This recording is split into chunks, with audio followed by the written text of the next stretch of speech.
Good morning. അടുത്ത് നമുക്ക് നോക്കേണ്ടത് കൺകറൻസി കൺട്രോളിനകത്ത് ഷെഡ്യൂൾ എന്നുള്ള ടോപ്പിക്കാണ്.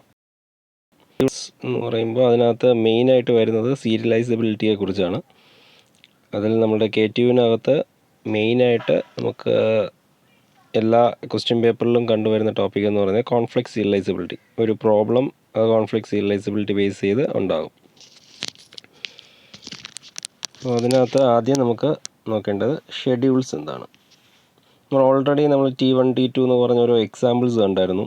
അതിനകത്ത് ഒന്നിൽ കൂടുതൽ ട്രാൻസാക്ഷൻസ് കൺകറൻ്റ്ലി നമ്മൾ എക്സിക്യൂട്ട് ചെയ്യുമ്പോൾ ഓരോ ട്രാൻസാക്ഷനിൻ്റെയും ഏതെല്ലാം ഇൻസ്ട്രക്ഷൻസ് ആണ് നമ്മൾ എക്സിക്യൂട്ട് ചെയ്യുന്നത്, ഏത് ഓർഡറിലാണ് എക്സിക്യൂട്ട് ചെയ്യുന്നത്, അത് ഡിസ്ക്രൈബ് ചെയ്യുന്നതാണ് ഒരു ഷെഡ്യൂൾ എന്ന് പറയുന്നത്.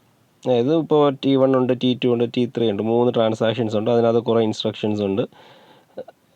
അങ്ങനെയാണെങ്കിൽ T1ൻ്റെ ഇൻസ്ട്രക്ഷൻ ആദ്യം ചെയ്യുന്നു, അടുത്ത് T2ൻ്റെ ചെയ്യുന്നു, അടുത്ത് വീണ്ടും T1 ചെയ്യുന്നു, അതിനുശേഷം T3 ചെയ്യുന്നു. അങ്ങനെ അതിനകത്തുള്ള T1ൻ്റെയും T2ൻ്റെയും T3യുടെയും മുഴുവൻ ഇൻസ്ട്രക്ഷൻസും വെച്ച് ഒരു ഓർഡർ ക്രിയേറ്റ് ചെയ്യുന്നു, അത് 3ൻ്റെയും ഇൻസ്ട്രക്ഷൻ വെച്ച്. അപ്പോൾ ഈ T1 T2 T3 എന്ന് പറയുന്നത് ഈ ഒരു ഷെഡ്യൂൾ അനുസരിച്ച് എക്സിക്യൂട്ട് ചെയ്യേണ്ട ഓർഡർ ഇതാണ്. അങ്ങനെ പറയുന്നതാണ് ഒരു ഷെഡ്യൂൾ എന്ന് പറയുന്നത്. അങ്ങനത്തെ കുറേ ട്രാൻസാക്ഷൻസ് വെച്ച് എത്ര ഷെഡ്യൂൾസ് വേണോ നമുക്ക് ക്രിയേറ്റ് ചെയ്യാം.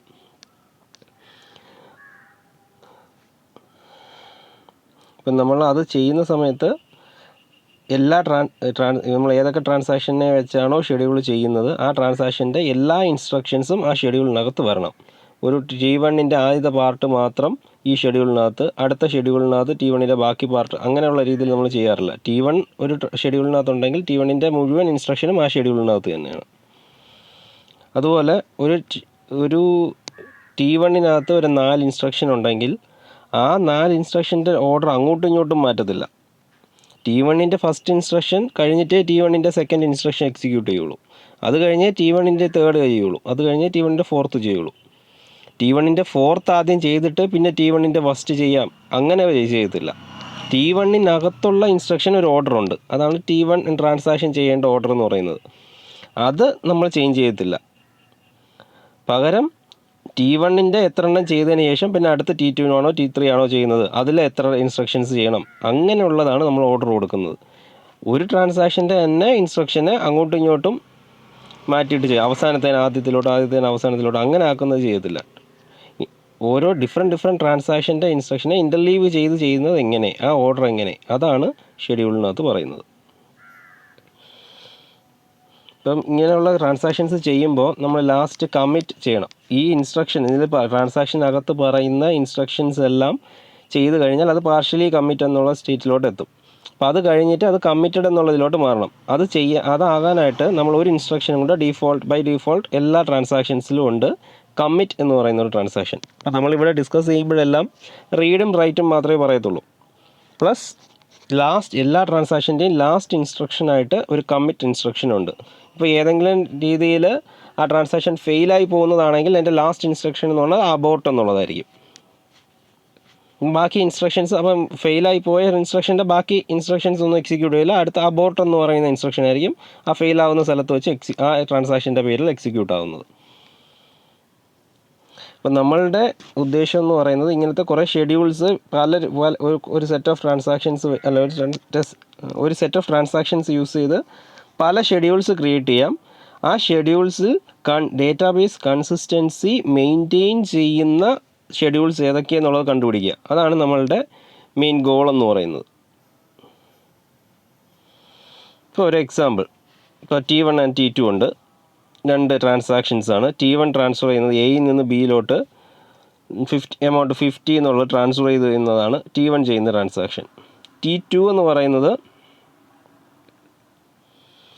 എയിൽ നിന്ന് ബിയിലേക്ക് 10% ഓഫ് ബാലൻസ് കാൽക്കുലേറ്റ്, എയുടെ 10% എമൗണ്ടും ബിയിലേക്ക് മാറ്റുന്നു എന്നുള്ളതാണ്. മറ്റേത് എമൗണ്ട് 50 ട്രാൻസ്ഫർ ചെയ്യുന്നു എന്നുള്ളതും ഇത് 10% ഓഫ് എമൗണ്ട് ട്രാൻസ്ഫർ ചെയ്യുന്നു എന്നുള്ളതാണ്.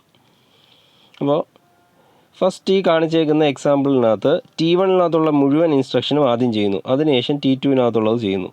That means it is a serial schedule where T1 is followed by T2. T1 കഴിഞ്ഞ് T2 ചെയ്യുന്ന ഒരു സീരിയൽ ഷെഡ്യൂളാണ്. 1 by 1 ആയിട്ടാണ് ചെയ്യുന്നത്. ഇതിനകത്ത് ഇൻ്റർലീവ് ചെയ്തൊന്നും ചെയ്തിട്ടില്ല. T1-നകത്തുള്ള മുഴുവൻ ഇൻസ്ട്രക്ഷനും കഴിഞ്ഞപ്പോൾ T2 ചെയ്യുന്നു. T1 കഴിഞ്ഞ് ഫോളോഡ് ബൈ T2 എന്നുള്ള രീതിയിലാണ് ചെയ്തേക്കുന്നത്. അപ്പോൾ ഇതും ഒരു ഷെഡ്യൂൾ തന്നെയാണ്. But this schedule is a serial schedule. ഒന്ന് കഴിഞ്ഞിട്ട് അടുത്തത് ചെയ്യുന്നു. സിമിലർലി ഷെഡ്യൂൾ 2 ഇതും സെയിം തന്നെ. ഇപ്പോൾ T1 T2 എന്ന് പറഞ്ഞാൽ സെയിം കാര്യം തന്നെ. ഇത് ഷെഡ്യൂൾ 2 ആണ്. അതായത് നമ്മൾ ഇതിനകത്ത് ചെയ്തേക്കുന്നത് T2 is followed by T1. T2 കഴിഞ്ഞ് T1 ചെയ്യുന്നു. അപ്പോൾ ഇതും ഒരു സീരിയൽ ഷെഡ്യൂളാണ്. ഇത് ഒന്നിൻ്റെ ഇടയിൽ കൂടെ ഒന്നും മറ്റേതിൻ്റെ ചെയ്യുന്ന കാര്യങ്ങളൊന്നും വരുന്നില്ല. ഒന്ന് കഴിഞ്ഞിട്ട് അടുത്തത് ചെയ്യുന്നു. അപ്പോൾ രണ്ട് ട്രാൻസാക്ഷൻസാണ് ഇൻവോൾവ് ചെയ്യുന്നതെങ്കിൽ അതിനകത്ത് 2 സീരിയൽ ഷെഡ്യൂൾസ് ഉണ്ടാവും. ഒന്ന് ഇപ്പോൾ T1 T2 ഉണ്ടെങ്കിൽ T1 കഴിഞ്ഞിട്ട് T2 ചെയ്യാം, അല്ലെങ്കിൽ T2 കഴിഞ്ഞിട്ട് T1 ചെയ്യാം. എങ്ങനെ ഈ രീതിയിൽ ചെയ്യുമ്പോൾ സീരിയൽ ഷെഡ്യൂൾ ചെയ്യുന്ന സമയത്ത് നമുക്ക് കൺകറൻസി പ്രോബ്ലംസ് ഒന്നുമില്ല. കാരണം ഒരു ട്രാൻസാക്ഷൻ കംപ്ലീറ്റ്ലി ഐസൊലേറ്റ് ചെയ്ത് അറ്റോമിക്കായിട്ട് ചെയ്ത് കംപ്ലീറ്റ് ആയി, അത് കഴിഞ്ഞിട്ട് അടുത്തത് ചെയ്യുന്നു. ഇങ്ങനെ വരുമ്പം ഡേറ്റാബേസ് കംപ്ലീറ്റ്ലി കൺസിസ്റ്റൻ്റ് തന്നെയായിരിക്കും, വേറെ പ്രശ്നങ്ങളൊന്നും വരുന്നില്ല. അപ്പോൾ സീരിയൽ ഷെഡ്യൂൾസ് ഒരിക്കലും പ്രശ്നങ്ങൾ ഉണ്ടാക്കത്തില്ല. പക്ഷേ നമ്മളുടെ കൺകറൻറ്റ് എക്സിക്യൂഷൻ ഉണ്ടെങ്കിൽ മാത്രമേ നമുക്ക് യൂട്ടിലൈസേഷനൊക്കെ കറക്റ്റായി വരുള്ളൂ, ത്രൂപുട്ടൊക്കെ കൂടുള്ളൂ. CPU യൂട്ടിലൈസേഷൻ അല്ലെങ്കിൽ കുറഞ്ഞു പോകും. മൾട്ടിപ്പിൾ യൂസേഴ്സ് മൾട്ടിപ്പിൾ ട്രാൻസാക്ഷൻസ് ഒക്കെ ഒരേ സമയം ചെയ്യേണ്ടി വരും. അപ്പോൾ സീരിയൽ ഷെഡ്യൂൾ എന്നുള്ളത് പറ്റത്തില്ല. നമുക്ക് കൺസിസ്റ്റൻസി മെയിൻറ്റെയിൻ ചെയ്യാനായിട്ട് ഏറ്റവും കറക്റ്റായിട്ട് നിൽക്കുന്നത് സീരിയൽ ഷെഡ്യൂൾസാണ്. അപ്പോൾ സീരിയൽ ഷെഡ്യൂൾ ചെയ്യുമ്പോൾ നമുക്ക് കിട്ടുന്ന ആൻസർ എന്താണോ ആ ആൻസറിന് ഇക്വലൻ്റായിട്ട് സെയിം ആൻസർ തന്നെ കിട്ടുന്ന ഒരു കോൺകറൻറ്റ് ഷെഡ്യൂൾ ക്രിയേറ്റ് ചെയ്യുക എന്നുള്ളതാണ് നമ്മളുടെ ഗോളായിട്ട് വരുന്നത്. ഇപ്പോൾ തേർഡ് ഷെഡ്യൂൾ എക്സാമ്പിൾ കാണിച്ചേക്കുന്നത് ഇതാണ്. ഇതിനകത്ത് T1-നകത്ത് എയുടെ വാല്യൂ റീഡ് ചെയ്ത് അപ്ഡേറ്റ് ചെയ്യുന്നു, റൈറ്റ് ചെയ്യുന്നു. അപ്പോൾ T2 വീണ്ടും എയുടെ വാല്യൂ റീഡ് ചെയ്ത് അത് റൈറ്റ് ചെയ്തു. അതിനുശേഷം T1 ബിയുടെ വാല്യൂ അപ്ഡേറ്റ് ചെയ്യുന്നു. അടുത്ത് T2 എന്നുള്ളത് ബിയുടെ വാല്യൂ അപ്ഡേറ്റ് ചെയ്യുന്നു. ഈ 3 കാര്യത്തിലും ഇപ്പോൾ 3 ഷെഡ്യൂൾസ് പറഞ്ഞു. ഇപ്പോൾ ഈ ഷെഡ്യൂൾ എന്ന് പറഞ്ഞേക്കുന്നത് ഒരു സീരിയൽ ഷെഡ്യൂളല്ല. T1 കഴിഞ്ഞതിന് ശേഷമല്ല T2 ചെയ്തേക്കുന്നത്. T1 ചെയ്തുകൊണ്ടിരിക്കുമ്പോൾ തന്നെ T2-ൻ്റെ കാര്യങ്ങൾ ഇൻ്റർലീവ്ഡായിട്ട് ചെയ്തു കഴിഞ്ഞു. അപ്പോൾ ഇതൊരു കൺകറൻറ്റ് ഷെഡ്യൂളാണ്. ഓക്കെ. പക്ഷേ ഇതിൻ്റെ ഔട്ട്പുട്ട് നോക്കിക്കഴിഞ്ഞാൽ ഇതിൻ്റെ ഔട്ട്പുട്ട് എന്ന് പറയുന്നത് which is equivalent to schedule 1. അതായത് T1 ചെയ്തതിന് ശേഷം T2 ചെയ്യുന്നതിന് ഇക്വലൻ്റായിട്ട് ഉള്ള ഒരു ഷെഡ്യൂളാണ്. കാരണം എയുടെ വാല്യൂ കുറച്ചു, ആ വാല്യൂവിനെയാണ് പിന്നീട് T2 ചെയ്തേക്കുന്നത്, എയിലെ വാല്യൂ അപ്ഡേറ്റ് ചെയ്തേക്കുന്നത്. ബിയുടെ വാല്യൂ T1 ആദ്യം അപ്ഡേറ്റ് ചെയ്തു, അതിന് ശേഷമാണ് T2 ബിയുടെ വാല്യൂ അപ്ഡേറ്റ് ചെയ്തേക്കുന്നത്.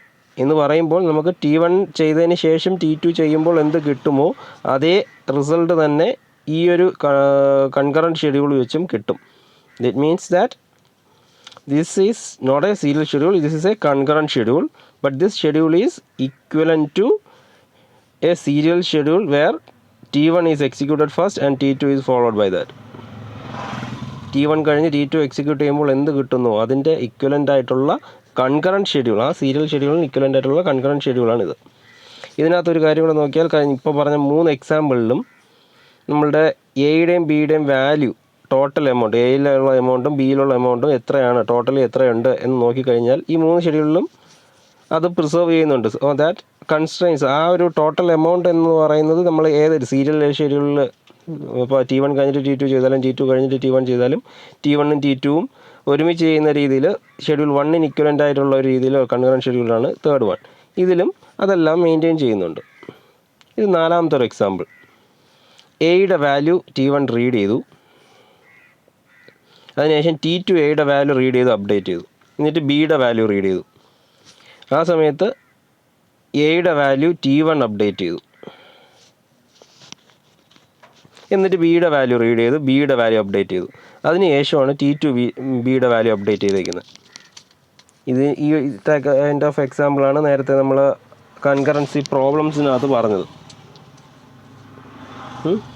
അപ്പോൾ അതിലുള്ളതുപോലത്തെ ലോസ്റ്റ് അപ്ഡേറ്റ് പ്രോബ്ലംസും ഡേർട്ടി റീഡ് പ്രോബ്ലംസും എല്ലാം ഇതിനകത്തുണ്ട്. ഡേർട്ടി റീഡ് വരുന്നില്ല, ഫെയിൽ ആവുന്നില്ലെന്നും ഡേർട്ടി റീഡ് വരുന്നില്ല, പക്ഷേ ലോസ്റ്റ് അപ്ഡേറ്റ്സ് വരുന്നുണ്ട്. എന്താണ് കാരണം? ഇതിനകത്ത് നമ്മൾ നോക്കി കഴിയുമ്പോൾ ഇതെല്ലാം ഈ രീതിയിൽ ട്രാൻസാക്ഷൻ ചെയ്ത് കഴിഞ്ഞിട്ട് എയുടെയും ബിയുടെയും വാല്യൂ അതിൽ തമ്മിലാണ് നമ്മൾ എമൗണ്ട് ട്രാൻസ്ഫർ ചെയ്തേക്കുന്നത്. അപ്പോൾ സ്റ്റാർട്ടിങ്ങിൽ എയ്ക്കകത്ത് 2000 ബിക്കകത്ത് 3000 ഉണ്ടായിരുന്നുവെങ്കിൽ ലാസ്റ്റ് ചെയ്ത് വരുമ്പോൾ എമൗണ്ട് തമ്മിൽ മാറിയിട്ടുണ്ട്. പക്ഷേ ടോട്ടൽ എന്ന് പറഞ്ഞാൽ 2000 + 3000 5000 അല്ല, അതും മാറിപ്പോവും. മനസ്സിലായോ? ആ എമൗണ്ട് ഇൻകറക്റ്റ് ആയി പോവും ഈ ഒരു ടൈപ്പ് ഓഫ് ഷെഡ്യൂളിനകത്ത്. അപ്പം ഈ ഒരു ഷെഡ്യൂൾ എന്ന് പറയുന്നത് this is a concurrent schedule, but this is not equivalent to any of the serial schedule. ഇപ്പോൾ സീരിയൽ ഷെഡ്യൂൾ 1ഉം ഷെഡ്യൂൾ 2ഉം സീരിയൽ ഷെഡ്യൂൾസാണ്. T1 കഴിഞ്ഞിട്ട് T2, T2 കഴിഞ്ഞിട്ട് T1. പക്ഷേ ഇതുമായിട്ട് ഇക്വലൻ്റ് ആയിട്ടുള്ള റിസൾട്ട് അല്ല നമുക്ക് ഈ ഒരു കൺകറൻറ്റ് ഷെഡ്യൂൾ തരുന്നത്. പക്ഷേ ഷെഡ്യൂൾ 3 എന്ന് പറഞ്ഞുണ്ടായിരുന്നത് ഫസ്റ്റ് സീരിയൽ ഷെഡ്യൂളിന് ഇക്വലൻ്റ് ആയിട്ടായിരുന്നുള്ളത്. അതുപോലെ തന്നെ ഇതിന് വേറൊരു പ്രോബ്ലം, നമ്മൾ കൺസിസ്റ്റൻസി മെയിൻറ്റെയിൻ ചെയ്യുന്നില്ല. എയുടെയും ബിയുടെയും വാല്യൂ തുടക്കത്തിൽ എത്രയായിരുന്നു ഉണ്ടായിരുന്നത്, ആ സം എന്ന് പറയുന്നത് end of transaction, end of schedule അത് മെയിൻറ്റെയിൻ ചെയ്തിട്ടില്ല. സോ ദാറ്റ് മീൻസ് ഒരു ഇൻറ്റഗ്രിറ്റി കൺസ്ട്രെയിൻ അവിടെ വയലേറ്റ് ആയി. ദാറ്റ് മീൻസ് ഈ ഒരു കൺകറൻറ്റ് ഷെഡ്യൂൾ നമുക്ക് പെർമിറ്റ് ചെയ്യാൻ പറ്റത്തില്ല. ഓക്കെ, അപ്പോൾ നമ്മൾ പറഞ്ഞ 4 എക്സാമ്പിളുകളിൽ ഷെഡ്യൂൾ 1 ഓക്കെയാണ്. അതൊരു സീരിയൽ ഷെഡ്യൂൾ, ഏത് സീരിയൽ ഷെഡ്യൂൾസും നമുക്ക് അക്സെപ്റ്റബിൾ ആണ്. ത്രൂപുട്ട് കുറയും എന്നുള്ള കാര്യം മാത്രമേ ഉള്ളൂ. ഷെഡ്യൂൾ 2 എന്ന് പറയുന്നത് സീരിയൽ ഷെഡ്യൂൾ തന്നെയാണ്. സോ ഓക്കെയാണ്. ഷെഡ്യൂൾ 3 എന്ന് പറയുന്നത് കൺകറൻ്റ് ആണ്. അതിൻ്റെ കൺസ്ട്രെയിൻസ് എല്ലാം മെയിൻറ്റെയിൻ ചെയ്യുന്നുണ്ട്. സം ഓഫ് A + B എന്ന് പറയുന്നതെല്ലാം മെയിൻറ്റെയിൻ ചെയ്യുന്നുണ്ട്. And it is equivalent to a serial schedule. ഏതോ ഒരു ടൈപ്പ് ഓഫ് സീരിയൽ ഷെഡ്യൂളിന് ഇക്വലൻ്റ് ആയിട്ടുള്ള കൺകറൻറ്റ് ഷെഡ്യൂളാണ്. സോ ഇത് അക്സെപ്റ്റബിൾ ആയിട്ടുള്ള ഒരു ഷെഡ്യൂളാണ്. പക്ഷേ ഷെഡ്യൂൾ 4 എന്ന് പറയുന്നത് അക്സെപ്റ്റബിൾ അല്ല, because it is not equivalent to any of the serial schedule. Also it does not preserve the integrity of data or consistency of data. Okay, അപ്പോൾ ഇതാണ് 4 എക്സാമ്പിൾ, 4 ഷെഡ്യൂളിൻ്റെ എക്സാമ്പിളാണ്. അപ്പോൾ നമ്മളുടെ ഉദ്ദേശം എന്താണ്, ആ ഷെഡ്യൂൾ 3 പോലത്തെ ഷെഡ്യൂളുകൾ ഉണ്ടാക്കുക എന്നുള്ളതാണ്. ഈ ഷെഡ്യൂൾ 3 എങ്ങനെയാണ് ഷെഡ്യൂൾ 1 ഇക്വലൻ്റ് ആവുന്നത് എന്നൊക്കെ ചോദിച്ചു കഴിഞ്ഞാൽ അത് നമ്മൾ അടുത്തുനിന്ന് നോക്കുന്നുണ്ട്. അത് നമ്മൾ കൺവേർട്ട് ചെയ്യുന്നത് കാര്യങ്ങൾ അടുത്ത് വരുന്നുണ്ട്. നമ്മളതിൻ്റെ റിസൾട്ട് നിങ്ങളൊരു എക്സാമ്പിൾ എയ്ക്കും ബിക്കും ഒരു വാല്യൂ ഇട്ട് നോക്കിയാൽ മതി, അപ്പം നിങ്ങൾക്ക് മനസ്സിലാവും.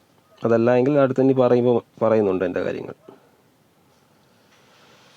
So next one, serializability. എന്താണ് സീരിയലൈസബിലിറ്റി? അതായത് നമ്മളുടെ മെയിൻ ഉദ്ദേശം എന്താണെന്ന് വെച്ചാൽ നമുക്കൊരു കൺകറൻറ്റ് ഷെഡ്യൂൾ ഉണ്ടാക്കണം. നമുക്ക് സീരിയൽ ഷെഡ്യൂൾസാണ്, നമ്മൾ ടൈം സ്റ്റാമ്പ് വെച്ചിട്ട് ഏതാണ് ആദ്യം വന്നത് ഏതാണ് രണ്ടാമത് വന്നത് ട്രാൻസാക്ഷൻ എന്നുള്ളതനുസരിച്ച് ഒരു സീരിയൽ ഓർഡറിങ് ഉണ്ടാവും. ഓക്കെ, ആ ഒരു സീരിയൽ ഓർഡറിങ്ങിന് ഇക്വലൻ്റ് ആയിട്ടുള്ള രീതിയിലുള്ള ഒരു കൺകറൻറ്റ് ഷെഡ്യൂളാണ് നമുക്ക് ക്രിയേറ്റ് ചെയ്യേണ്ടത്. അപ്പോൾ അങ്ങനെയുള്ള കൺകറൻറ്റ് ഷെഡ്യൂൾസാണ് നമ്മൾ എക്സിക്യൂട്ട് ചെയ്യാൻ പോകുന്നത്. അപ്പോൾ concurrent schedules, serial execution equivalent ആയിട്ടുള്ള കൺകറൻറ്റ് ഷെഡ്യൂൾസ് ക്രിയേറ്റ് ചെയ്യുക എന്ന് പറയുന്ന പ്രോസസ്സാണ് ആക്ച്വലി ഈ സീരിയലൈസബിലിറ്റി എന്ന് പറയുന്നത്. ഒരു ഷെഡ്യൂൾ നമ്മളിപ്പോൾ ഓൾറെഡി കൺകറൻ്റ് ആയിട്ടുള്ള ഒരു ഷെഡ്യൂൾ ക്രിയേറ്റ് ചെയ്തു. അതൊരു സീരിയലൈസബിൾ ആയിട്ടുള്ള ഷെഡ്യൂളാണോ? സീരിയലൈസബിൾ ആയിട്ടുള്ള ഷെഡ്യൂളാണെന്ന് പറയണമെങ്കിൽ it must be equivalent to a serial schedule. അത്രയും ഇപ്പോൾ T1, T2, T3 എന്ന് പറഞ്ഞൊരു ഷെഡ്യൂൾ 3 ട്രാൻസാക്ഷൻ ഉള്ള ഒരു ഷെഡ്യൂൾ ഉണ്ടെന്ന് വിചാരിക്കുക. ഒരു കൺകറൻ്റ് ആയിട്ടുള്ള ഷെഡ്യൂൾ ക്രിയേറ്റ് ചെയ്തു. ആ ക്രിയേറ്റ് ചെയ്തേക്കുന്ന ഷെഡ്യൂൾ സീരിയലൈസബിൾ എന്ന് പറയണമെങ്കിൽ അതിന് ഏതെങ്കിലും ഒരു സീരിയൽ ഷെഡ്യൂളായിട്ട് ഇക്വലൻ്റ് ആയിരിക്കണം. അപ്പോൾ T1, T2 കഴിഞ്ഞിട്ട് T1 കഴിഞ്ഞിട്ട് T3 അങ്ങനെ പറയുന്ന ഒരു സീരിയൽ ഷെഡ്യൂളിന് ഇക്വലൻ്റ് ആയിട്ടുള്ള റിസൾട്ടാണ് ഈ ഒരു ഷെഡ്യൂൾ തരുന്നത് എന്നുണ്ടെങ്കിൽ then this schedule is a serializable schedule. നമുക്ക് സീരിയലൈസബിലിറ്റി അല്ലെങ്കിൽ സീരിയൽ ഷെഡ്യൂളിന് ഇക്വലൻ്റ് ആയിട്ടുള്ള ഒരു ഷെഡ്യൂൾ ഉണ്ടാക്കാനായിട്ട് 1-2 മെത്തേഡ്സ് ഉണ്ട്, 1-2 രീതികൾ പറയുന്നുണ്ട്. അതിലൊന്നാണ് കോൺഫ്ലിക്റ്റ് സീരിയലൈസബിലിറ്റിയും അടുത്തൊന്ന് വ്യൂ സീരിയലൈസബിലിറ്റി. നമുക്കിപ്പോൾ വ്യൂ സീരിയലൈസബിലിറ്റി സിലബസിൽ പറയുന്നില്ല, നമുക്ക് കോൺഫ്ലിക്റ്റ് സീരിയലൈസബിലിറ്റി മാത്രം നോക്കിയാൽ മതി. ഈ സീരിയലൈസബിലിറ്റിയുടെ കാര്യങ്ങളെല്ലാം പറയുമ്പോൾ നമ്മൾ റീഡും റൈറ്റ് ഓപ്പറേഷൻസ് മാത്രമേ കൺസിഡർ ചെയ്യുന്നുള്ളൂ. വേറെ ഈ ഇതിനകത്ത് പറഞ്ഞതുപോലെ A = A - 50, temp = A അങ്ങനെയുള്ള ഓപ്പറേഷനുകളൊന്നും, അരിതമാറ്റിക് ഓപ്പറേഷനുകളോ അങ്ങനത്തെ കാര്യങ്ങളൊന്നും കൺസിഡർ ചെയ്യില്ല. റീഡും റൈറ്റും മാത്രമേ നമ്മൾ കമ്പയർ ചെയ്യത്തുള്ളൂ.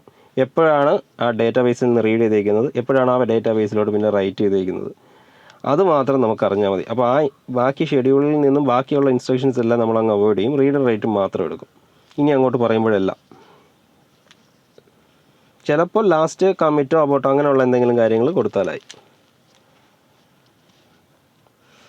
കോൺഫ്ലിക്റ്റിംഗ് ഇൻസ്ട്രക്ഷൻ നമ്മൾ അടുത്ത് നോക്കുന്നത് കോൺഫ്ലിക്റ്റ് സീരിയലൈസബിലിറ്റിയാണ് നോക്കേണ്ടത്. അതിനകത്ത് വരുന്നത് കോൺഫ്ലിക്റ്റ് ഇൻസ്ട്രക്ഷൻസ് എന്ന് പറഞ്ഞ കുറച്ച് കാര്യങ്ങൾ പറയും. അതായത് ഇപ്പോൾ എനിക്ക് 2 ട്രാൻസാക്ഷൻ TIയും TJയും ഉണ്ട്. ഓക്കെ, TIക്കകത്തുള്ള ഇൻസ്ട്രക്ഷൻസാണ് II എന്ന് പറയുന്നത്, TJക്കകത്തുള്ള ഇൻസ്ട്രക്ഷനാണ് IJ എന്ന് പറയുന്നത്. ഓക്കെ, ഇപ്പോൾ IIയും IJയും കോൺഫ്ലിക്റ്റിംഗ് ഇൻസ്ട്രക്ഷൻസ് ആണോ, അത് അടുത്തടുത്ത് എക്സിക്യൂട്ട് ചെയ്യുന്നതാണെന്ന് ചോദിച്ചോ. TIക്കകത്തുള്ള II ചെയ്തതിന് ശേഷം TJക്കകത്തുള്ള IJ ചെയ്യുന്നു, അല്ലെങ്കിൽ തിരിച്ച് TJക്കകത്തുള്ള IJ ചെയ്തതിന് ശേഷം തൊട്ടടുത്ത ഇതായിട്ട് TIയിലുള്ള II ആണ് നമ്മൾ ചെയ്യുന്നത്, ആ ഇൻസ്ട്രക്ഷനാണ് ചെയ്യുന്നതെന്ന് വിചാരിക്കുക. അപ്പോൾ അടുത്തടുത്ത് നമ്മൾ ഇൻ്റർലീവായിട്ട് ചെയ്യാൻ ഉദ്ദേശിക്കുന്ന ഇൻസ്ട്രക്ഷൻസാണ് ഈ IIയും IJയും എന്ന് പറയുന്നത്. അത് രണ്ട് ട്രാൻസാക്ഷൻസിൻ്റെയാണ്. അങ്ങനെയുള്ള ഒരു ട്രാൻസാക്ഷൻ കോൺഫ്ലിക്റ്റിംഗ് ആണോ? എപ്പോഴാണ് കോൺഫ്ലിക്റ്റ് ആവുന്നത്? എപ്പോഴാണ് കോൺഫ്ലിക്റ്റ് അല്ലാതാവുന്നതെന്ന് ചോദിച്ചാൽ ഫസ്റ്റ് കേസ് മാത്രമാണ്. അതായത് രണ്ടും ഏതെങ്കിലും particular data item, same data item, ഇനി കോൺഫ്ലിക്റ്റിംഗ് എല്ലാം ഒരേ ഡേറ്റ ഐറ്റത്തിലാണെങ്കിൽ മാത്രമേ ഉള്ളൂ. രണ്ട് ഡിഫറെൻറ്റ് ഡേറ്റ ഐറ്റം എയും ബിയും ആണ് റീഡ് ചെയ്യുന്നതെങ്കിൽ അതൊരു കോൺഫ്ലിക്റ്റേ അല്ല. രണ്ടും എ എന്ന് പറയുന്ന ഡേറ്റയിൽ തന്നെ റീഡ് ചെയ്യാൻ നോക്കുന്നു, രണ്ടും റീഡ് ഓപ്പറേഷനാണ്, അങ്ങനെയാണെങ്കിൽ അത് കോൺഫ്ലിക്റ്റ് അല്ല. അവിടെ നിന്നുള്ള വാല്യൂ അത് രണ്ടും റീഡ് ചെയ്തെടുക്കുന്നതേ ഉള്ളൂ, അത് കോൺഫ്ലിക്റ്റ് അല്ല. പക്ഷേ ഒരെണ്ണം റീഡ് ചെയ്യുകയും മറ്റേത് റൈറ്റ് ചെയ്യുകയും ചെയ്യുന്നു, അല്ലെങ്കിൽ ഒരെണ്ണം റൈറ്റ് ചെയ്യുന്നു അടുത്തത് റീഡ് ചെയ്യുന്നു, അല്ലെങ്കിൽ ആദ്യത്തെ റൈറ്റ് ചെയ്യുന്നു രണ്ടാമത്തത് റൈറ്റ് ചെയ്യുന്നു. ഇങ്ങനെയൊക്കെ വരുന്ന സംഭവങ്ങളെല്ലാം കോൺഫ്ലിക്റ്റിംഗ് ആണ്.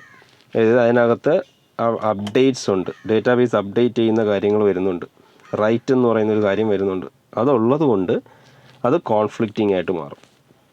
അതല്ല വെറുതെ റീഡ് ചെയ്യുന്നത് മാത്രമേ ഉള്ളൂ എങ്കിൽ ഡേറ്റാബേസ് അപ്ഡേറ്റ് ഒന്നും അല്ല. അപ്പം രണ്ടും ഏത് ഓർഡറിൽ റീഡ് ചെയ്ത് കഴിഞ്ഞാലും ആ അവിടുത്തെ വാല്യൂ എനിക്ക് കിട്ടും, കറക്റ്റ് വാല്യൂ തന്നെയാണ് കിട്ടുന്നത് ആ ട്രാൻസാക്ഷൻ. അതിനകത്ത് വേറെ റൈറ്റ് ഓപ്പറേഷൻസ് ഒന്നും അപ്ഡേറ്റ് ഓപ്പറേഷൻസ് ഒന്നും വരുന്നില്ല. രണ്ട് റീഡ് ആണെങ്കിൽ നമുക്ക് കോൺഫ്ലിക്റ്റിംഗ് ഒന്നുമല്ല, ഏത് വേണോ ഏത് ഓർഡറിൽ വേണോ ചെയ്യാം.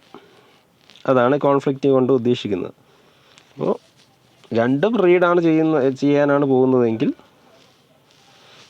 It is not a conflicting instruction. ഏതെങ്കിലും ഒന്ന് റൈറ്റ് ഓപ്പറേഷൻ ചെയ്യുന്നുണ്ട് എങ്കിൽ അത് കോൺഫ്ലിക്റ്റിംഗ് ആണ്. ഇത് ഇപ്പോൾ പറഞ്ഞേക്കുന്നത് രണ്ടും ക്യൂ എന്ന് പറയുന്ന സെയിം ഡേറ്റ ഐറ്റത്തിൽ തന്നെയാണെങ്കിൽ, ഇനി ഒരെണ്ണം ക്യൂവിലും ഒരെണ്ണം പിയിലും ആണെങ്കിലോ, എങ്കിൽ രണ്ട് റീഡ് രണ്ട് റൈറ്റ് ആയാലും ഒരെണ്ണം റീഡ് ഒരെണ്ണം റൈറ്റ് ആയാലും എന്തായാലും അത് കോൺഫ്ലിക്റ്റിംഗ് അല്ല. രണ്ട് ഡിഫറെൻറ്റ് ഡേറ്റ ഐറ്റം ആണെങ്കിൽ ഒരിക്കലും കോൺഫ്ലിക്റ്റിംഗ് അല്ല. ഓക്കെ, അപ്പോൾ ഇങ്ങനെ കോൺഫ്ലിക്റ്റിംഗ് അല്ലാത്തതിനെ ബേസ് ചെയ്താണ് കോൺഫ്ലിക്റ്റ് സീരിയലൈസബിലിറ്റി പറയുന്നത്. അതായത് നമ്മൾ പറയുന്നത് കോൺഫ്ലിക്റ്റ് സീരിയലൈസബിലിറ്റി പറയുന്നത് if a schedule S can be transformed into a schedule S dash by a series of swaps of non-conflicting instruction, then we can say that S and S dash are conflict equivalent. അതായത് ഒരു schedule S ഉണ്ട്, അതിനെ non conflicting ആയിട്ടുള്ള ഇൻസ്ട്രക്ഷൻസുകൾ അങ്ങോട്ടും ഇങ്ങോട്ടും, അതായത് അടുത്തടുത്ത് വരുന്ന ഇൻ്റർലീവ്ഡ് ആയിട്ട് വരുന്ന ഓപ്പറേഷൻസ് നമ്മൾ കമ്പയർ ചെയ്യുമ്പോൾ അത് നോൺ കോൺഫ്ലിക്റ്റിംഗ് ആണെങ്കിൽ അതിനെ അങ്ങോട്ടും ഇങ്ങോട്ടും സ്വാപ്പ് ചെയ്യാം. അതായത് T1-നകത്തുള്ള ഒരു ഇൻസ്ട്രക്ഷനും T2-നകത്തുള്ള ഇൻസ്ട്രക്ഷനും പറഞ്ഞേക്കുന്നത്. T1 കഴിഞ്ഞിട്ടാണ് T1 ഒരു ഇൻസ്ട്രക്ഷൻ ഉണ്ട്, അത് കഴിഞ്ഞിട്ടാണ് T2-നകത്തുള്ള വേറൊരു ഇൻസ്ട്രക്ഷൻ വരുന്നത്. അത് രണ്ടും കോൺഫ്ലിക്റ്റിംഗ് അല്ലെങ്കിൽ ആദ്യം T2-ലുള്ളത് ചെയ്തിട്ട് പിന്നെ T1 ചെയ്യാം. അങ്ങനെ നമുക്ക് സ്വാപ്പ് ചെയ്ത് മാറ്റാം. അപ്പോൾ അത് വേറൊരു ഷെഡ്യൂളായിട്ട് മാറി. അതാണ് പറയുന്നത്. അങ്ങനെ നമുക്ക് നോൺ കോൺഫ്ലിക്റ്റിംഗ് ആയിട്ടുള്ള ഇൻസ്ട്രക്ഷനെ സ്വാപ്പ് ചെയ്തിട്ട് വേറൊരു ഷെഡ്യൂളാക്കി മാറ്റാൻ പറ്റുമെങ്കിൽ ആ രണ്ട് ഷെഡ്യൂൾസും കോൺഫ്ലിക്റ്റ് ഇക്വലൻ്റ് ആണ്. കാരണം ആ ഇൻസ്ട്രക്ഷൻസ് അങ്ങോട്ടും ഇങ്ങോട്ടും മാറ്റിക്കഴിഞ്ഞാൽ രണ്ടും ഈക്വൽ തന്നെയാണ്. അതായത് ആ രണ്ടും ഈക്വൽ ആയിട്ടുള്ള ഔട്ട്പുട്ട് തന്നെയാണ് നമുക്ക് തരുന്നത്, രണ്ട് ഷെഡ്യൂൾസും. അത് രണ്ടും ആ ഇൻസ്ട്രക്ഷൻ നോൺ കോൺഫ്ലിക്റ്റ് ഇൻസ്ട്രക്ഷൻസ് ഏത് രീതിയിൽ എക്സിക്യൂട്ട് ചെയ്താലും ഏത് ഓർഡറിൽ എക്സിക്യൂട്ട് ചെയ്ത് കഴിഞ്ഞാലും നമുക്ക് സെയിം റിസൾട്ട് കിട്ടും. അതുകൊണ്ട് അത് വെച്ചിട്ട് നമുക്ക് ഡിഫറെൻറ്റ് ഷെഡ്യൂൾസ് വേണമെങ്കിൽ ക്രിയേറ്റ് ചെയ്യാം. അപ്പോൾ ആ ഷെഡ്യൂൾസ് എല്ലാം കോൺഫ്ലിക്റ്റ് ഇക്വലൻ്റ് ആണ്. ഇനി ഒരു ഷെഡ്യൂൾ എസ് കോൺഫ്ലിക്റ്റ് സീരിയലൈസബിൾ ആണെന്ന് പറയണമെങ്കിൽ നമ്മൾ ഇപ്പോൾ എടുത്ത എസും എസ് ഡാഷ് എന്നും പറഞ്ഞ് രണ്ട് സ്വാപ്പ് ചെയ്ത് നമ്മൾ കണ്ടുപിടിച്ച സംഭവം. ഇപ്പോൾ എസ് ആണ് കോൺഫ്ലിക്റ്റ് സീരിയലൈസബിൾ എന്ന് പറയണമെങ്കിൽ അതിലെ നോൺ കോൺഫ്ലിക്റ്റ് ആയിട്ടുള്ള ഇൻസ്ട്രക്ഷൻ സ്വാപ്പ് ചെയ്ത് കഴിയുമ്പോൾ നമുക്ക് സീരിയൽ ഷെഡ്യൂൾ കിട്ടണം. ഏതെങ്കിലും ഒരു സീരിയൽ ഷെഡ്യൂൾ ആയിട്ട് അത് മാറ്റി എടുക്കാൻ പറ്റുമെങ്കിൽ, ഇങ്ങനെ നോൺ കോൺഫ്ലിക്റ്റിംഗ് ആയിട്ടുള്ള ഇൻസ്ട്രക്ഷനെ സ്വാപ്പ് ചെയ്ത് കഴിയുമ്പോൾ നമുക്ക് സീരിയൽ ആയിട്ടുള്ള ഒരു ഷെഡ്യൂളായിട്ട് മാറ്റിയെടുക്കാൻ തന്നെ പറ്റുമെങ്കിൽ ആ ഷെഡ്യൂൾ കോൺഫ്ലിക്റ്റ് സീരിയലൈസബിൾ ആണ്.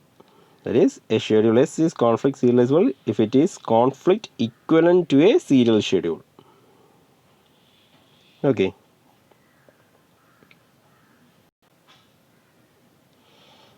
എക്സാമ്പിൾ, ഇപ്പോൾ ഷെഡ്യൂൾ 3 നമ്മൾ ഇട്ടിരുന്ന ഒരു കോൺകറൻറ്റ് ഷെഡ്യൂളാണ് which is equivalent to a serial schedule 1 എന്ന് പറഞ്ഞു. ഒരു സീരിയൽ ഷെഡ്യൂളിന് ഇക്വലൻ്റ് ആയിരുന്നു എന്ന് പറഞ്ഞു. ഇപ്പം ഞാൻ ഷെഡ്യൂൾ 6 എന്ന് പറഞ്ഞിട്ടേക്കാണ്, നമ്മുടെ ടെക്സ്റ്റിൽ ഷെഡ്യൂൾ 6 ആയിട്ട് കൊടുത്തേക്കുന്നതാണ്. അപ്പം അത് പറയുന്നത് ഈ 3A എനിക്ക് ഈ ഒരു രീതിയിൽ ഷെഡ്യൂൾ 6 ആക്കി മാറ്റിയെടുക്കാൻ പറ്റും. ഷെഡ്യൂൾ 6 എന്ന് പറഞ്ഞാൽ നമ്മളെ ഷെഡ്യൂൾ 1 എന്ന് പറഞ്ഞ കാര്യം തന്നെയാണ്. ഒരു സീരിയൽ T1 കഴിഞ്ഞിട്ട് T2 ചെയ്യുന്ന ഒരു ഷെഡ്യൂളാക്കി ഷെഡ്യൂൾ 3A കൺവേർട്ട് ചെയ്തെടുക്കാൻ പറ്റും. ഇത് കോൺഫ്ലിക്റ്റ് ഇക്വലൻ്റ് ആയിട്ടുള്ള ഷെഡ്യൂളാണ്. അതായത് ഷെഡ്യൂൾ 3 എന്ന് പറയുന്നത് it's a concurrent schedule which is serializable. It's a conflict serializable schedule because it can be converted to a serial schedule by swapping non-conflicting instructions. അതെങ്ങനെയാണ് മാറ്റുന്നത്? അപ്പോൾ ഇതാണ് നമ്മളുടെ ഷെഡ്യൂൾ, കൺകറൻ്റ് ആയിട്ടുള്ള ഷെഡ്യൂൾ. ഇതിനകത്ത് ഇൻ്റർലീവ്ഡ് ആയിട്ട് വരുന്ന കാര്യമെന്ന് വെച്ചാൽ T1ൻ്റെ റൈറ്റ് എ കഴിഞ്ഞിട്ട് പിന്നെ T2 ആണ് ചെയ്യുന്നത്. അപ്പോൾ അവിടെ അടുത്തടുത്ത് വരുന്ന ഇൻസ്ട്രക്ഷൻസ് എന്ന് പറയുന്നത് T1ൻ്റെ റൈറ്റ് എയും T2ൻ്റെ റീഡ് എയും. ഇത് രണ്ടും നോക്കിക്കഴിഞ്ഞാൽ read A write a is A conflicting instruction. നമുക്കതിനെ സ്വാപ്പ് ചെയ്യാൻ പറ്റത്തില്ല. അപ്പോൾ അത് അവിടെ ഒന്നും ചെയ്യാൻ പറ്റത്തില്ല. അപ്പോൾ അടുത്തത് നോക്കുക. അപ്പോൾ T2 കഴിഞ്ഞിട്ട് പിന്നെ വീണ്ടും T1 ചെയ്യുന്ന സമയം എന്ന് വെച്ചാൽ T2ൻ്റെ റൈറ്റ് എ കഴിഞ്ഞിട്ട് പിന്നെ T1ൻ്റെ റീഡ് ബി ചെയ്യുന്നു. ഓക്കെ, അപ്പോൾ അത് തമ്മിൽ കമ്പയർ ചെയ്യുക. റൈറ്റ് എയും റീഡ് ബിയും രണ്ടും രണ്ട് different data type, means data item. എയും ബിയും ആണ്. So it is not at all conflicting. നമുക്ക് സ്വാപ്പ് ചെയ്യാം. ഞാൻ സ്വാപ്പ് ചെയ്തു. ആദ്യം റീഡ് ബി ചെയ്തിട്ട് പിന്നെ റൈറ്റ് എ ചെയ്യുന്നതാക്കി. ഓക്കെ, ഇനി വീണ്ടും അടുത്ത് ഇതുപോലെ ഇൻ്റർലീവിങ് ഏതാണെന്ന് നോക്കുക. T2 കഴിഞ്ഞിട്ട് T1 വരുന്നത് റീഡ് എ കഴിഞ്ഞിട്ട് റീഡ് ബി വന്നേക്കുന്നു. നമ്മൾ നേരത്തെ ചെയ്തത് റീഡ് ബി മുകളിലോട്ട് വന്നപ്പോൾ ഇപ്പോൾ റീഡ് എ കഴിഞ്ഞിട്ടാണ് റീഡ് ബി വരുന്നത്. ഓക്കെ, അപ്പോൾ റീഡ് എയും റീഡ് ബിയും നോക്കി, അതും കോൺഫ്ലിക്റ്റിംഗ് അല്ല. ബിക്കോസ് ഡേറ്റ ഐറ്റം T2 എയും T1 ബിയും ആണ്. അതും നമുക്ക് സ്വാപ്പ് ചെയ്യാം. അത് നമ്മൾ സ്വാപ്പ് ചെയ്തു. ഓക്കെ, അപ്പോൾ ഇനി T2 കഴിഞ്ഞിട്ട് T1 വരുന്നത് എവിടെയാണ്? ഈ റൈറ്റിലാണ്. അതായത് T2 കഴിഞ്ഞിട്ട് പിന്നെ T1 കഴിഞ്ഞിട്ട് T2 വരുന്നിടത്ത് നമുക്ക് സ്വാപ്പ് ചെയ്യാൻ പറ്റൂലായിരുന്നു. അതുകൊണ്ടാണ് അടുത്ത് T2 കഴിഞ്ഞിട്ട് T1 ചെയ്യുന്ന കാര്യം നോക്കിയത്. അപ്പോൾ അതിൽ ആ റീഡ് ബി എന്നുള്ളത് മുകളിലോട്ട് സ്വാപ്പ് ചെയ്ത് മാറ്റാൻ പറ്റി. അടുത്ത് വീണ്ടും ഇതുപോലെ നോക്കുമ്പോൾ T2 കഴിഞ്ഞിട്ട് T1 വരുന്നത് റൈറ്റ് എ റൈറ്റ് ബിയിലാണ്. അപ്പോൾ റൈറ്റ് എയും റൈറ്റ് ബിയും നോക്കുമ്പോൾ എയും ബിയും രണ്ട് ഡിഫറെൻറ്റ് ഡേറ്റ ടൈപ്പാണ്. കോൺഫ്ലിക്റ്റിംഗ് അല്ല, സ്വാപ്പ് ചെയ്യാം. ഞാനത് അങ്ങോട്ടും ഇങ്ങോട്ടും സ്വാപ്പ് ചെയ്തു. വീണ്ടും അടുത്ത് T2 കഴിഞ്ഞ് T1 വരുന്നത് റീഡ് എയും റൈറ്റ് ബിയും ആയി. ഓക്കെ, അപ്പോൾ റീഡ് എയും റൈറ്റ് ബിയും അവിടെയും ഡേറ്റ ഐറ്റം വേറെയാണ്. നമ്മൾ ഓപ്പറേഷൻ നോക്കാം, റീഡ് റൈറ്റ് എന്നുള്ള ഓപ്പറേഷൻ നോക്കിയാൽ വേണ്ട. എയും ബിയും ആണ്, രണ്ടും ഡേറ്റ ഐറ്റമേ ഡിഫറെൻ്റ് ആണ്. അപ്പോൾ കോൺഫ്ലിക്റ്റിംഗ് അല്ല, അതും സ്വാപ്പ് ചെയ്തു. ഇപ്പോൾ നമ്മളുടെ സീരിയൽ ഷെഡ്യൂളായി മാറിക്കഴിഞ്ഞു. അത് T1 കഴിഞ്ഞിട്ട് T2 ചെയ്യുന്നതായി. ദാറ്റ് മീൻസ് നമ്മൾ ആദ്യം ഉണ്ടായിരുന്ന concurrent schedule is changed to a serial schedule. That means that schedule 3 എന്ന് പറഞ്ഞ ആ ഷെഡ്യൂൾ എന്ന് പറയുന്നത് എന്താ, സീരിയലൈസബിൾ ആണ്. ഇതിപ്പോൾ കോൺഫ്ലിക്റ്റ് ഇൻസ്ട്രക്ഷൻസിനെ സ്വാപ്പ് ചെയ്തുകൊണ്ടുള്ള മെത്തേഡ് യൂസ് ചെയ്തേക്കുന്നതുകൊണ്ട് അത് കോൺഫ്ലിക്റ്റ് സീരിയലൈസബിൾ ആണ്. നമുക്കിതുപോലെ വ്യൂ സീരിയലൈസബിൾ ഉണ്ട്, അത് നമ്മൾ പഠിക്കുന്നില്ല. അപ്പോൾ ഇവിടെ കോൺഫ്ലിക്റ്റ് സീരിയലൈസബിൾ ആയിട്ടുള്ള ഷെഡ്യൂളാണ്. അത് അതിൻ്റെ ഇക്വലൻ്റ് ആയിട്ടുള്ള സീരിയൽ ഷെഡ്യൂളാണ് ഈ കാണിച്ചേക്കുന്നത്. T1 കഴിഞ്ഞിട്ട് T2 ചെയ്യുന്നത്. ഓക്കെ, ഇത് വേറൊരു എക്സാമ്പിൾ. ഇപ്പോൾ T3യും T4 ഉണ്ട്. T3ക്കകത്ത് റീഡ് ക്യൂ റൈറ്റ് ക്യൂ ആണ്. T4നകത്ത് റൈറ്റ് ക്യൂ ആണ്. ഇതൊരു കൺകറൻറ്റ് ഷെഡ്യൂളായിട്ട് നമ്മൾ ഇതിൻ്റെ ഇടയിൽ കൂടെ T3യുടെ ഫസ്റ്റ് റീഡ് ചെയ്തിട്ട് പിന്നെ T4 റൈറ്റ് പിന്നെ T3 റൈറ്റ് എന്ന് എഴുതി. ഇതിനെ ഏതെങ്കിലും സ്വാപ്പ് ചെയ്യാൻ പറ്റുമോ? റീഡ് ക്യൂവും റൈറ്റ് ക്യൂവും കൂടെ നോക്കുമ്പോൾ ക്യൂ എന്നുള്ള same data item read write രണ്ടും ഒരു റൈറ്റാണ് വന്നേക്കുന്നത് T4ൽ. അതിന് സ്വാപ്പ് ചെയ്യാൻ പറ്റില്ല. റൈറ്റ് T4 കഴിഞ്ഞിട്ട് T3 നോക്കുമ്പോൾ റൈറ്റ് ക്യൂ കഴിഞ്ഞ് വീണ്ടും T3യുടെ റൈറ്റ് ക്യൂ വരുന്നു. അപ്പോൾ write on same data item queue റൈറ്റും കൂടെ നമുക്ക് കോൺഫ്ലിക്റ്റിംഗ് ആണ്, സ്വാപ്പ് ചെയ്യാൻ പറ്റില്ല. ദാറ്റ് മീൻസ് ഇതിലെ T4 റൈറ്റിനെ അങ്ങോട്ടും ഇങ്ങനെ ചെയ്ത് കഴിഞ്ഞാൽ അങ്ങോട്ടും ഇങ്ങോട്ടും സ്വാപ്പ് ചെയ്യാൻ പറ്റത്തില്ല. ദാറ്റ് മീൻസ് ഒരു സീരിയൽ ഓർഡറിലേക്ക് നമുക്കിതിനെ കൺവേർട്ട് ചെയ്യാൻ പറ്റത്തില്ല. That means it is not serializable or it is not conflict serializable എന്ന് പറയാം. നമ്മൾ പറയുമ്പോൾ ഇത് നമ്മൾ കോൺഫ്ലിക്റ്റ് ഇൻസ്ട്രക്ഷൻ സ്വാപ്പ് ചെയ്യാനാണ് നോക്കിയത്, അതുകൊണ്ട് സ്വാപ്പ് ചെയ്യാൻ പറ്റത്തില്ല. അങ്ങനെ ഒരു സീരിയൽ ഓർഡറിലോട്ട് കൊണ്ടുവരാൻ പറ്റത്തില്ല. അതുകൊണ്ട് അത് കോൺഫ്ലിക്റ്റ് സീരിയലൈസബിൾ അല്ല. ഓക്കെ, തൽക്കാലം ഇത്രയും മതി.